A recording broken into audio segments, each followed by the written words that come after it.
Hello lovelies, welcome to NARC Free Formula. My name is Freedom. Thank you for joining me. In today's episode, I'm going to talk about what happens when you breach no contact. It's a big issue. So, before I start, can I just remind you, if you like my videos, to like them, subscribe to the channel, and hit the bell notification so you don't miss any upcoming episodes. All right, lovelies, I've got notes. I'm looking down. That's what I'm doing, reading my notes. Okay, so before I even start, I need everyone to understand, if you have already breached no contact, you need to stop beating yourself up about it, because what you're actually dealing with is a physical addiction. This is not just, weak-willed behavior. This is that for any amount of time, however long you're with a narcissist, you are in a situation where they gave you your kind of the healthy hormones, so the dopamine and the serotonin, those kind of chemical rushes that you get from sex and being in love and whatever. So the good stuff you got from them, but you also got what's called a peptide addiction. I'm not going to go into it in depth here. I'll do that in another video. But essentially what it is when you are in a situation where you are walking on eggshells, where you are stressed and anxious, where you think your relationship's over and you don't know what you've done, with that whole kind of intermittent reinforcement that they do, loving you 1 minute, then being mean the next, push, pull, come here, go away, I'll die without you, get away from me. That is intermittent reinforcement. And what that does on a chemical level on your body is it actually makes you physically addicted to this chemical reaction, this process, this peptide release reaction within the body. So when you have all the stress hormones, the cortisols and all these brain chemistry making you nervous, making you anxious, and then they come and relieve all that stress, and you fall back in love with them and everything's good, you get this rush of dopamine and serotonin. Like I said, it's literally like being a drug addict. I mean, literally, it is like that. Your body is going through these excruciating ups and downs. But the thing is, it's all surrounding this narcissist behavior and the way they treat you. And they do it on purpose. They do it knowing that this creates this environment where it's almost impossible for you to leave. And when you do leave and try and go no contact, they know that they can trigger it if they can get to you. So if they can breach no contact. But they also know that, sorry, actually, I don't know if they know this or not, but I assume they know, because they do this kind of embedding and imprinting, where they kind of put themselves in every aspect of your life and every part of your memories. And so when you try and go no contact, you see them everywhere. You think of them. You're constantly reminded, here's the restaurant that we went together. There's that football field that we had that awful fight in. Here's the car that we had that awesome sex in. You can go on and on and on. Unfortunately, all of these reminders trigger off memories and create this yearning for the peptide release in the body. So when you've gotten away from them at first, you're fueled by your anger and your hurt or whatever it is. But then after a while, maybe you start forgetting the abuse. It's called abuse amnesia. So you start to forget the pain and the suffering. It's like when you have children. It's the same thing. We forget the pain. Otherwise we wouldn't do it again, you see? And I know for me, I have had 3 children. And each time I've gone into labour, I've gone, oh God, that's right. I forgot how much this hurts, right? It's the same thing. We forget the abuse. We forget and we think, oh, it wasn't that bad. It seems, when you're looking at it in the rear vision mirror, it doesn't seem as bad as it was when you were in it. But, that's just an illusion. So you've got the abuse amnesia, and rose tinted glasses. When you're looking back at life, life with a narcissist, you just forget the bad things and you only remember the good things, and then you're missing them and your body's craving them. And it's so easy to break no contact, because all it's going to take for you to get this this reaction in your body is a look at them. Even if you just look at their Facebook page. And so we do it. We have a look at a photo and we have these mixed emotions, and we feel sad and we feel hurt and we feel angry. But it triggers this response within us. And that is what is highly addictive. So this is what we need to be able to overcome, and we need to be able to work on.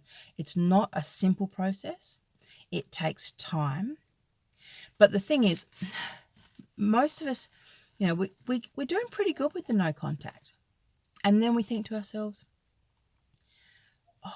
just one little look's not going to hurt. I was thinking about it like an analogy, like with a Band-Aid. So, you've got a sore and it's been a festering sore. So you've covered it up with a Band-Aid. And then you're like, well, I think it's healing, but I don't know because I can't see it. Maybe I'll just have a little look. So you have a little peek and damn, you've ripped the scab off. So you cover it back up, and then, a little bit time passes and you're like, oh, gee, I don't know. I think it's healing. So you do the same thing again. Pull it up, rip the Band-Aid off, rip the scab off, and realize that, oh, God damn it, that hurts. That really hurts. Because that's the problem, we think we're healed, and we go and we look at them with their new supply and they're acting all, high on love, and, we're trying to deal with the reality that, we just lost our relationships, our marriages, whatever it is that, we lost, and there they are running around with someone else.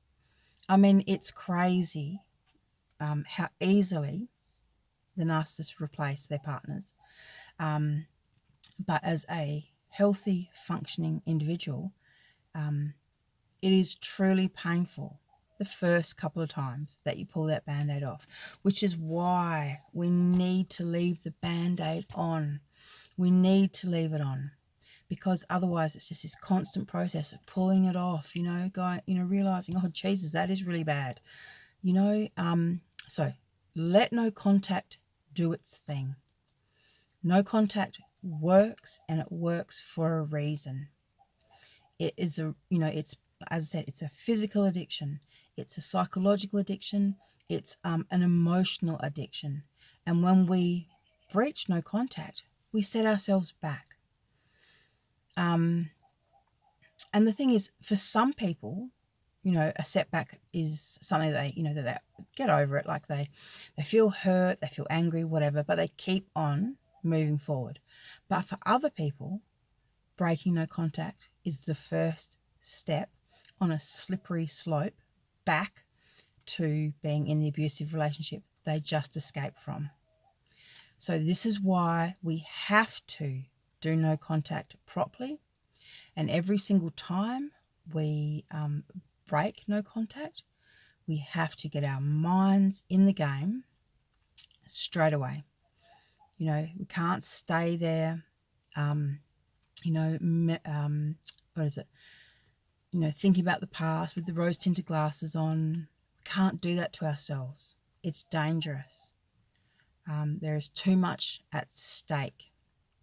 So, let me just go through my notes. And just quickly also, the other thing is that the narcissist will do anything within their power to get you to breach no contact, because it's in their best interests. The last thing they want to lose is narcissistic supply.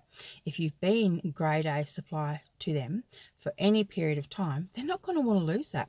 Even if they have new supply, even if they have new supply, secondary supply, even if they have a narc harem, they're not going to want to lose any grade A supply sources.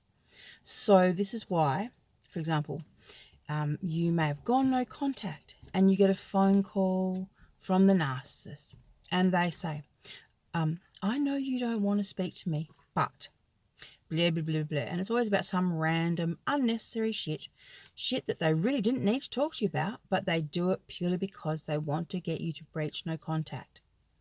Okay, so work on your no contact skills. There is a skill to this. There is definitely a skill to this. So work on those skills. Know that you will, if you do breach it, you are just going to get back on the wagon straight away. You're not going to beat yourself up. You're not going to, loll around in this kind of, I don't know, endorphin-induced, reminiscing state. Like, you're not going to do that to yourself. As soon as you catch yourself thinking those thoughts, romanticizing the narcissist, you're going to have to snap yourself out of it. Because if you don't do it, it's not going to happen. You are the one who is in control now. Not a narcissist. You have control, and you need to maintain control over your own emotions and thinking. You can't always control your emotions, but you can be conscious of what you're thinking and change what you're thinking. So when you're starting to reminisce and when you're starting to romanticize them, and like I said, looking at them with those rose-tinted glasses, take the glasses off. Go read your list that you wrote about all the things that he actually is. Okay? So you don't forget. Remember these things, because that's what you're dealing with. All right, lovelies, I think that's about it. And just remember also, just quickly, is that the narcissist will do lots of different things to get you to breach no contact. Not just the nice phone calls. It could be anything. They could be abusive. They could do things, to affect you, to get your attention.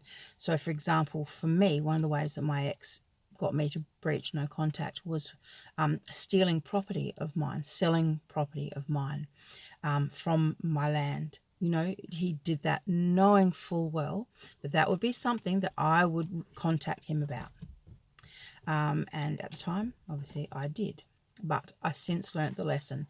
And that's the other thing, just quickly, with the no contact, is that, even if you do breach no contact, it is, it's a learning phase. It's a learning curve. It wasn't that long ago that you were blissfully unaware about narcissism and just la through life, So if you think about the amazing learning experience that you are going through as we speak, and how far you've come, the occasional stuff up is not necessarily the worst thing. I mean, don't give yourself permission to have them, to make mistakes. I'm not saying, do that, because otherwise you're writing yourself permission and you'll do it. Don't do that. But I'm saying, if you do accidentally find yourself in a situation where you're reminiscing, or you're looking at old photos, or you're looking at his Facebook, or you've reached out and you're talking to him or texting him, or even reading his texts, just be careful. All right? That's the danger zone. All of those things. It seems so innocent, but like I said, for some people, it's the beginning of a slippery slope, and it can be so fast. 1 minute you're doing no contact, blissfully, healing in your little narc-free world, and then you've breached no contact. You're talking to them again, and it doesn't take long for them to get in our heads and to start to affect the way we think, because they have spent so much time already doing the work. They've already done the groundwork. They've already laid the foundation. They spent a long time doing it. Excuse me. And they did that solely because they know that once you've got that good foundation in place, it's easy to trigger people back into thinking a certain thing. Acting a certain way when they're around you. So for example, if I pick up the phone today and talk to my ex, I guarantee you he will talk to me as though, not like we're still together, but as though we are great friends, and we just, like we just speak every day. That's the way he talks to me in the occasions that I have broken no contact. Now, if I was still in love, or if I was naive, that would have easily got me unstuck. But because I know that he's a manipulative liar and a con artist, and because I know how badly he's treating the new supply, which means that's the way he treated me, but I didn't know it at the time. Like, I can see what he's doing with her. So that in itself, for me, is just the biggest insight. It's been such a blessing to have that, because as I said, I know if he's treating her that way and she's so in love with him, then obviously when I was so in love with him, he was doing the same thing to me. So I don't even know how I got down this little rabbit hole of conversation. And to be honest, I'm kind of really sick of talking about my ex. So I think my future videos I think this will be just a line in the sand right here, right now. I think I'm going to just not refer to my ex again, because if I'm honest, he, like all of your exes, is just not worth the time of day to even think about or talk about. And it's a fine line that I walk every single time I'm recording videos for you guys or doing one-on-one consultations, because it's a fine line that I walk, talking about narcissism and trying not to think about my ex. And so, as part of my no contact and healing, I do want to really, like I said, put a line in the sand here today, that I'm not going to refer to him whatsoever about anything anymore. So that's it. There's my line in the sand. All right, lovelies, thank you for watching. And if you're having any troubles going no contact, and if you want any one-on-one solutions or consultations, the link will be in the description box. And also, I have the NARC free challenge, which is an online course challenge. It's got modules. There's a whole lot of things involved with that, actually. But if you're wanting support, more support than you can get, and you want to kind of go more in depth than you can just from watching videos, then you may be interested in doing the NARC free challenge. I'd do it. I did it. I created it. So I would definitely recommend it. All right, lovelies. Thank you for watching, and I'll talk to you soon. Bye.